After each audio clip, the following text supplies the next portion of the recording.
All right, guys, welcome back to the Dividend Doggo Show here on YouTube. And I just wanted to bring you the weekly update for the week ending the 7th of May. I cannot believe we're already through the first week of May and almost into the second one. I'm a little late filming this just because moving a friend and wasn't around much yesterday. So I wanted to give you the update before the market opened. Last week was a pretty wild week. A bunch of stocks went down, some went up. We'll take a look at that. But overall, we had about $2,000 in dividends go into the portfolio. I did drip both of the large ones back in. So I'm going to dive into that real quick just to show you the actual dividends that rolled in. You can see a bunch of them came in. Now I went ahead and I piled the first wave into Altria. That was about $1,000 payment, and I totaled up the JPM and added that back in. Altria had a little bit of a dip, and I went ahead and bought into that and went ahead and reinvested that money back in. So that actually ended up buying an additional 25.4 shares, which is pretty fantastic. It's going to add additional forward income for the rest of the year and into next year and beyond. And then AT&T had its payment come in, and I went ahead and dripped that back in. Now that added an additional 26.96, so almost 27 shares of AT&T right back into the portfolio. And again, that's going to get right back to work. I don't expect a very high dividend raise or anything like that from AT&T. The best thing I want from them right now is to pay down some debt and then kind of go from there. So those were the two buys during the week. You can see the third and the fourth, those buys went in this week, and that was all dividends, just for the record. I didn't contribute any money to the portfolio this week. That was $2,000 plus, $2,078 that went right back into the portfolio.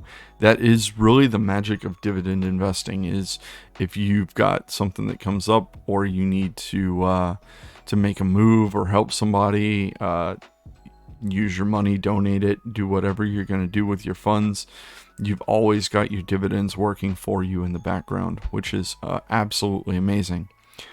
So the topic of this week's video is the 1 week review. So let's take a look. Wow, $13,547. That is pretty wild, especially considering if you go down and you look at the portfolio. Let's look at the slices here. There's some big red numbers in here. For the portfolio to be going up so much is pretty wild. So let's dive into that real quick and talk about why the portfolio is going up.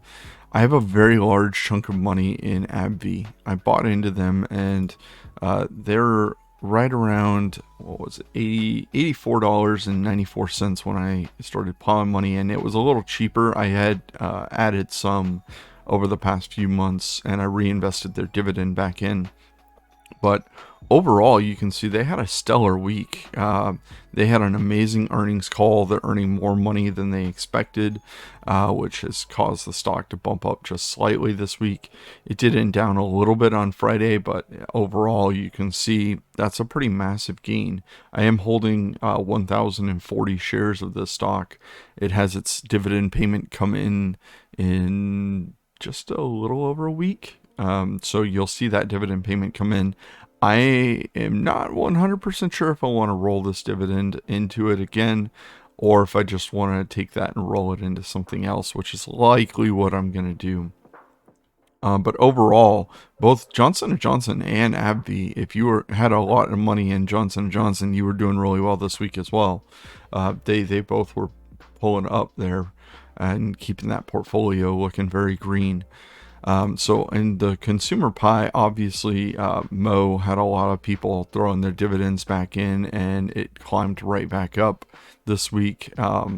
Its dip was very short-lived. My share price is still an average of 39.68, which is fantastic to see it below that 40 mark. And it dropped down, I want to say, to like 46. which, for me, that would have been a decent entry point, but buying up those shares at 39 was fantastic. So, across the consumer pie, though, everything was green. And one of the big earnings calls I listened to this past week was TAP, for Molson Coors beverage company. I bought into this primarily off the back of really enjoying Zoa, the rocks drink, but now I'm actually kind of excited to try ranch water, which is tequila, lime, and seltzer water. I can't believe that that's like going to be the hit poppin' drink, and it was last summer.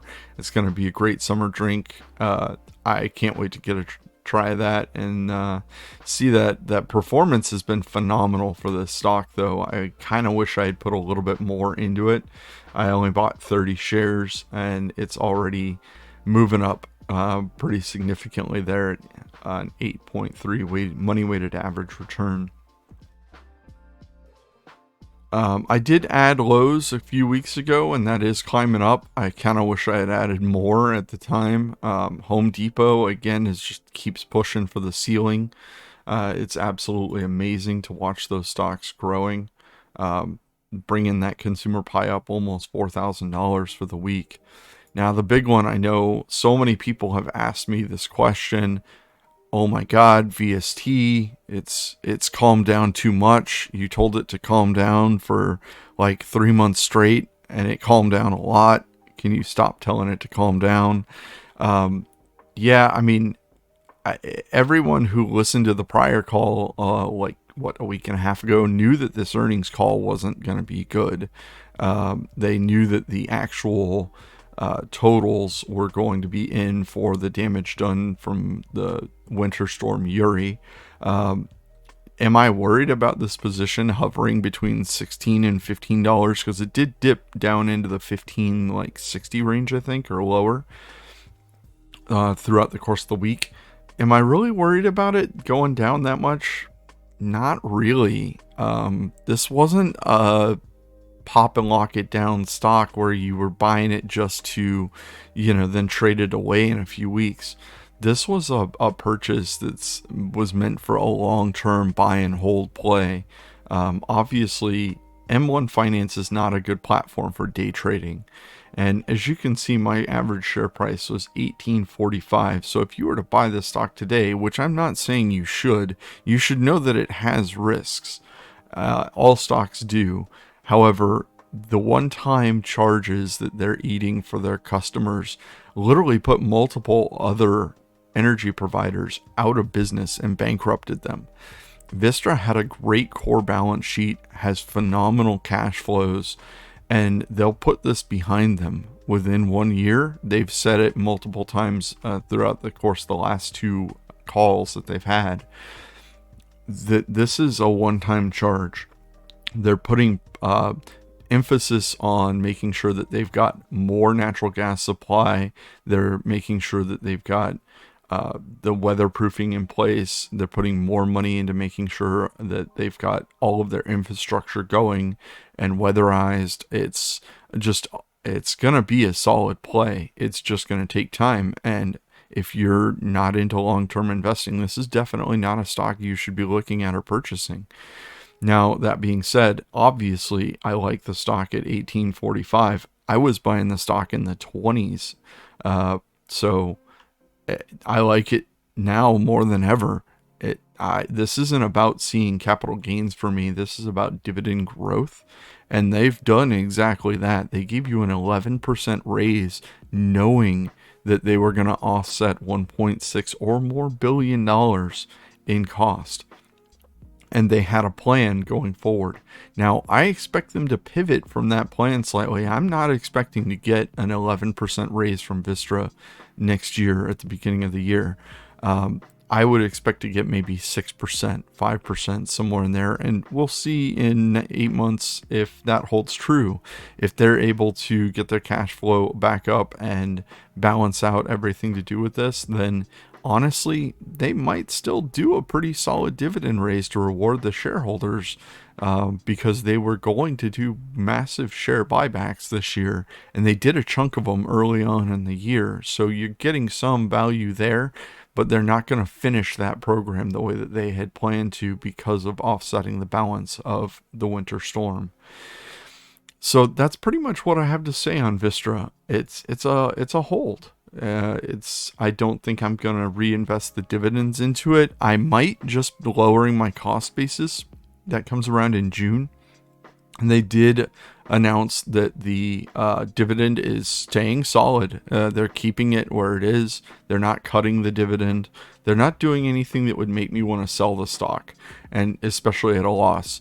And I do want to show the all-time. I'm down right now, $13,372 on that stock. But you're only down that money if you sell the stock. If you have no conviction in the stock that it's going to come back up, then maybe you should sell it at a loss. I would not. I believe that this company is going to be just fine a year or 2 years from now. It'll likely be back up in the mid 20s, and these will be very green numbers. And I believe because of their cash flows, that their future is still very, very bright. So as you can see, utilities, I just wanted to touch on one other thing in utilities. NEE had a pretty big dip as well. You can see that Vistra's dip was 4.8%, almost 5%, but NEE's was almost 4%. This is a company I had a little bit of conviction on, and then they did the run up with splitting shares, and it's hard for me to want to invest at the price that they're at right now. So if this comes back down, I may end up adding some more to this and maybe bringing it up to around the level that I have Duke at. I do like NEE as well. I like Southern and I like PPL, but they just weren't as high conviction plays for me. I was much bigger on Duke and Vistra. But NEE is one that I'm kind of watching and hoping that it does pull back a little bit, because I would love to get a little bit more money in them. So finance, man. Finance had a great week. You look at these numbers, man. Bank of OZK kicking it up to almost 6% on the week. 4% for Bank of America and almost 5% for JP Morgan. Joseph Carlson was hyping the JP Morgan back in the 90s. And I kind of regretted not buying in the 90s. My average share price, because I did the big buy at the beginning of this year, it's 123. But it's really hard to look at the stock and want to put money into it now. It's very, very pricey, especially for a 2% yield. I do think that they'll continue to grow the yield.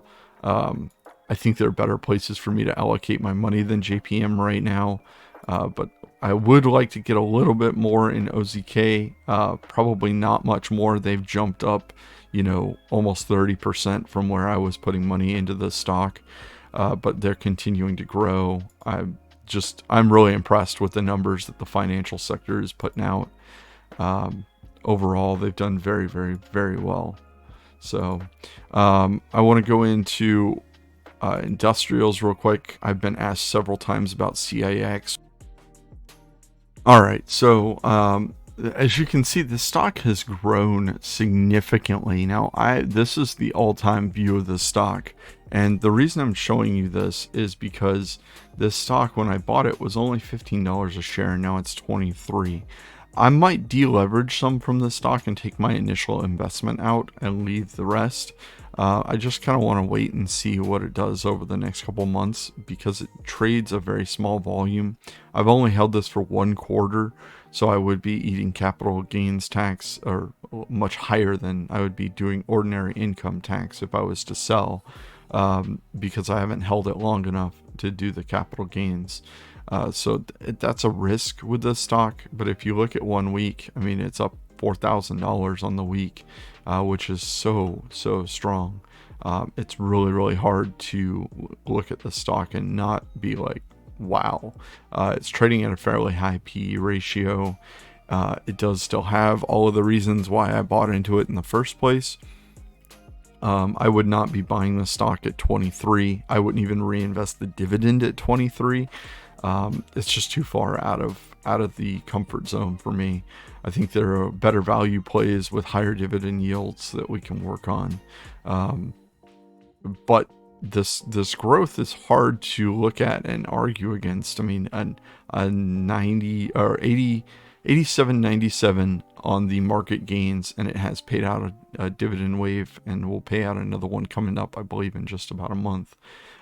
So it's hard to argue against when you've seen these type of capital gains go up in a stock so quickly. But the stock can go down just as fast as it's gone up. It doesn't trade high volume, which means that when I do sell it, I've got to sell it like less than 100 shares or so at a time, maybe chunks of 50, depending on what the price is. But I'll be monitoring that very, very closely over the next few months and seeing if I do want to create an exit plan for this stock that would likely include selling in little chunks. And I will likely keep this money in the industrials pie. I will likely rotate a little bit of it over into CAT and possibly Raytheon. I've got to look at the numbers on Lockheed Martin again, because when I was buying that up, it's also skyrocketed up. You can see that one quarter it was real high. CAT is boosted up a ton this week as well, over 5%. So industrials are coming back as a pretty solid play right now. I do want to go into telecom. That AT&T paid its dividend in 1 week. It was up again 2%. I'm so excited. There are so many people that were negative about AT&T and it just being stuck in that $30 range or $28 to $29 range. To me, it's all a matter of time. They really do need to get the debt paid down some and get that under control a little bit and start like doing share buybacks instead of doing dividend raises. That would be my preference for this company, because I'm in it for the long term. I would like the dividend growth. That's kind of what I would like, but for them, they just need to get the debt under control. Having used HBO Max when it first launched for a month, compared to what it was in December when I resubscribed, it is a pretty night and day difference. They've done a lot to get the service under control and get it really a little bit more optimized for the customers. And they're putting more quality content on it. They're releasing like a new movie every few weeks. Excited that Mortal Kombat's gonna get sequel. It's just good all the way around. It's looking better and better, and I think they need to make those quality improvements to get the stock further down the line. I would like to see the stock hit back up into the 40s and 50s range, and I do believe that is possible if they pay down the debt and they start doing some share buybacks.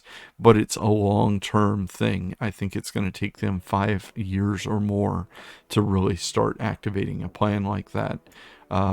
I would exit AT&T if they started doing silly things like taking on a ton more debt. But for right now, I like it enough that I reinvested the dividend into it.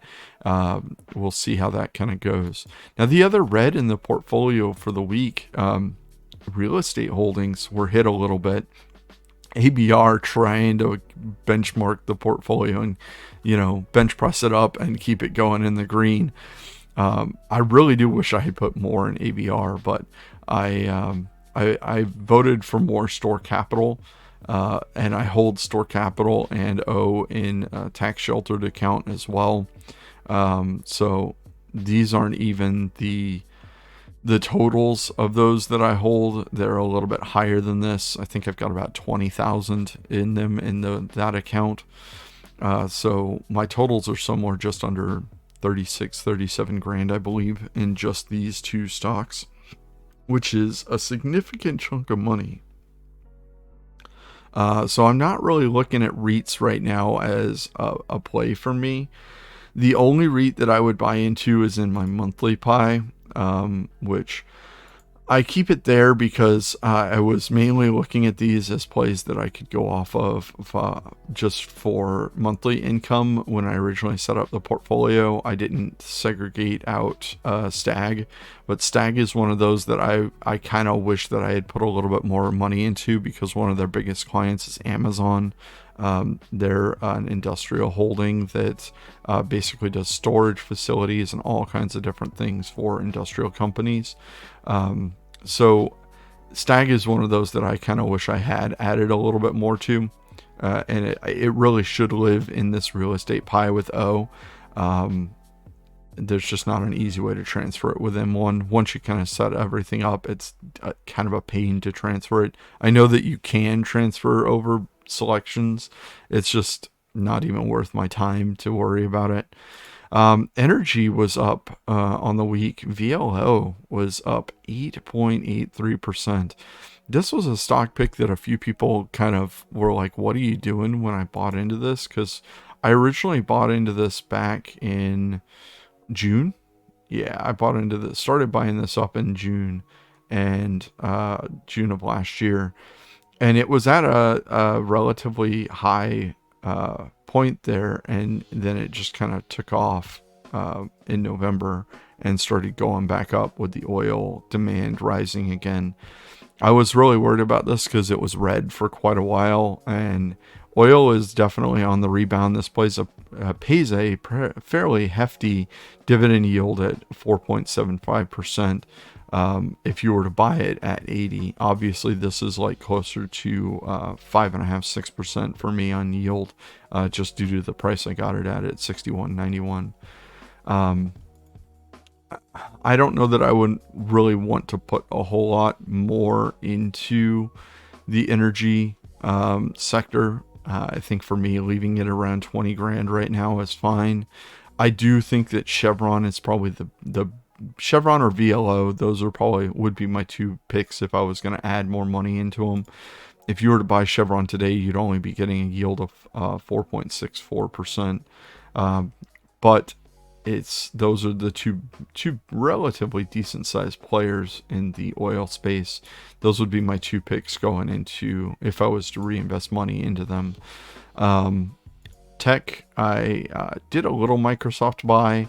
Apple was down on the week after what I thought was an absolutely amazing earnings call that made me want to buy more Apple in the taxable account.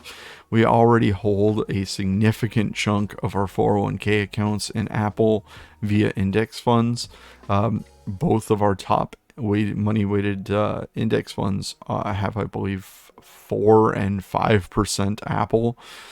So those are huge chunks for us because those portfolios together are right around $600,000 in 401k invested money.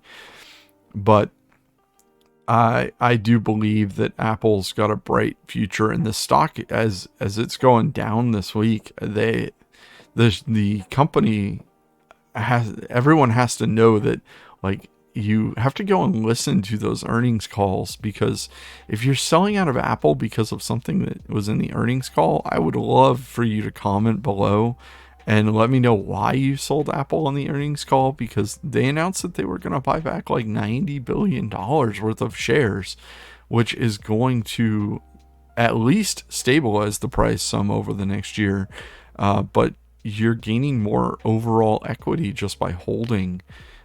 If you're seeing a better investment to throw it into than Apple, that's fantastic. But if you're selling because you're scared of Apple doing something weird or like going away, that's just not going to happen. They're putting more money into their Apple TV service. You're going to see better shows on that. I'm pretty excited for Apple after listening to the earnings call and the presentation. The new iPads look amazing. I was even amazed the new MacBooks look really nice too. So overall, the portfolio was looking very green for the 1 week. I don't expect that to be the case every week. As always, stocks fluctuate. They go up and they go down. If you've made it this far in the video, I really do appreciate every single one of you who likes, comments, subscribes. It really does help the channel grow. It definitely helps motivate me and keep me wanting to show what I'm doing with the portfolio every single week. and I'm looking forward to bringing you even more content over the next few months. I'm working on kind of evolving a couple things and debating on selling some stocks in another portfolio, so I may have an influx of money come into this one. But I'm just going to continue on and keep investing. As always, this is Dividend Doggo signing out. The music was brought to you by Harris Heller and Stream Beats via Spotify. And thank you very much for watching. I really do appreciate you.